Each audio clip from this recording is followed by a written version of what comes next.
कहते हैं, जंगलों की रहस्यमयी गहराइयों में वह अकेली भटकती थी।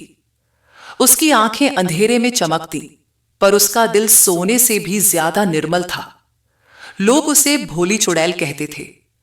कोई उसे देखने की हिम्मत नहीं करता, पर जिसने भी उससे मदद मांगी वह खाली हाथ न लौटा। पर इस बार वह एक ऐसे श्राप से टकराने वाली थी जो सदियों से किसी के साहस की परीक्षा ले रहा था। कहते हैं, जो इस जंगल में लालच लेकर आता है वह कभी लौटकर नहीं जाता। गांव के बुजुर्ग अक्सर यह बात कहते थे, पर कंवर और भीमा ने इसे एक मनगढ़ंत डरावनी कहानी समझा। पर आज उन्हें यह सच लगने वाला था। बहुत समय पहले की बात है, जब गांवों में मिट्टी के घर होते थे और रात के अंधेरे में सिर्फ मशालें जलती थीं। उसी दौर में एक घना जंगल था जहां इंसानों का जाना वर्जित था। लोग कहते थे कि वहां एक भटियारा, पुराना कुटिल तांत्रिक रहता था, जिसने अपने लालच में कई निर्दोषों पर जादू टोना किया था। मरने से पहले उसने जंगल को श्राप दे दिया था, जो भी इस जंगल में सोने की लालच में आएगा उसकी आत्मा यहीं भटक जाएगी। पर लालच की आंखें कभी बंद नहीं होती। एक रात गांव के दो युवक कंवर और भीमा उस जंगल में छिपे खजाने की तलाश में निकल पड़े। हाथ में मशालें थीं और दिल में लालच की आग। रात गहरी हो चली थी, जंगल में हवा ठहरी हुई थी। मशाल की रोशनी में कंवर और भीमा आगे बढ़ रहे थे। भीमा हंसते हुए, बस कुछ ही कदम और फिर वो खजाना हमारा होगा। कंवर आंखों में चमक, हां, और फिर इस गांव में हमारी हुकूमत चलेगी। तभी अचानक हवा में एक अजीब सी फुसफुसाहट गूंज उठी। पेड़ों की शाखाएं अपने आप हिलने लगी। अचानक सामने एक काली परछाई उभरी। रुक जाओ, मत जाओ आगे। वह आवाज कांप रही थी, पर उसमें दया थी। कंवर और भीमा डर गए, लेकिन लालच ने उनके डर को दबा दिया। हट जा रास्ते से, कंवर चिल्लाया। भोली चुड़ैल, मैं वो हूं जो तुम्हें इस श्राप से बचा सकती है। मत भूलो, ये जंगल किसी लालची को माफ नहीं करता। कंवर हंसते हुए, अरे ये तो वही चुड़ैल है जिसके बारे में गांव वाले कहते हैं। भीमा मशाल ऊंची करते हुए, हट जा हमारे रास्ते से, वरना।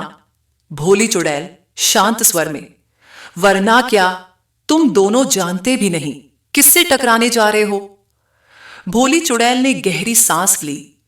इससे पहले कि बहुत देर हो जाए, लौट जाओ, यह जंगल श्रापित है। पर वे नहीं माने। जैसे ही उन्होंने आगे कदम बढ़ाया, जमीन कांप उठी। पेड़ों की जड़ें हवा में उठने लगी और अचानक उनके चारों ओर काले धुएं का भंवर बनने लगा। एक भयंकर चीख जंगल में गूंज उठी। अचानक एक साया प्रकट हुआ, भटियारे की आत्मा। भटियारा जोर से हंसते हुए, हां हां हां हां, इंसान फिर से मेरे श्राप में फंसने आया है, अब कोई नहीं बच सकता। भीमा डरते हुए, ये क्या हो रहा है कंवर? कंवर कांपती आवाज में, हमें यहां से भागना चाहिए। हां हां हां। एक डरावनी हंसी गूंजी। भटियारे की आत्मा जाग चुकी थी। अब तुम भी इस जंगल का हिस्सा बनोगे। भीमा जोर से चिल्लाया, पर उसकी आवाज दब गई। उसकी आंखें सफेद हो गईं और वह एक सूखी शाखा की तरह जमीन पर गिर पड़ा। कंवर घुटनों के बल गिर पड़ा। मुझे बचाओ।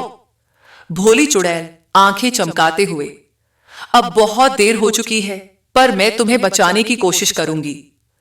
उसने अपनी दोनों हथेलियां ऊपर उठाईं। हवा में सुनहरी चमक फैलने लगी। पेड़ों से एक तेज रोशनी निकलने लगी। भोली चुड़ैल भटियारे से, तेरा यह श्राप अब खत्म होगा। भटियारा गुस्से में चिल्लाते हुए, नहीं, यह जंगल मेरा है, कोई इसे मुझसे नहीं छीन सकता। भोली चुड़ैल ने अपनी हथेलियां फैलाई। एक सुनहरी रोशनी उनके चारों ओर फैली। उसने भटियारे की आत्मा को ललकारा, तेरा श्राप अब खत्म होगा। भटियारे की आत्मा चिल्लाने लगी, नहीं, यह जंगल मेरा है।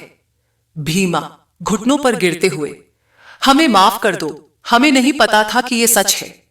भोली चुड़ैल दुखी स्वर में, लालच का अंजाम हमेशा बुरा होता है भीमा। वह एक आखिरी मंत्र बुदबुदाई और अचानक भटियारे की आत्मा एक चीख के साथ झलकर राख बन गई।